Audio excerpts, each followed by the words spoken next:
Good morning. Welcome to the macro overview for the week.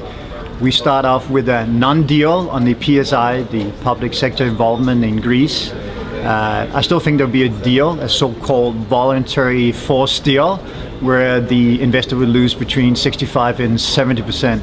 Obviously for them, it's either nothing or just a little bit return on their money.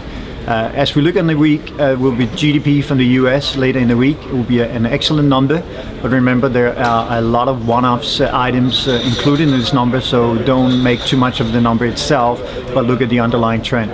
In terms of what we're seeing is that Greece is back in focus.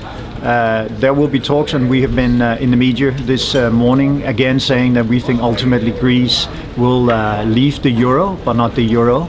The EU. That will mean they will have a devaluation, and one of the arguments we have is that the only way we can actually get the capital flow back into Greece will be to make its assets cheaper. But as such, a devaluation is at least 1 or 2 quarters away, because as we go into this week, of course, we start by having the Ecofin meeting leading into the EU summit next Monday. All week will be about this so-called fiscal compact, which is another word for a fiscal union. The German way, unfortunately, which means austerity without growth plans. And secondly, this week we probably will focus toward the later part of the week on the US numbers and the US election. The surprise this weekend, of course, being that Romney was not able to outmaneuver Gingrich, who now seems to be the lead.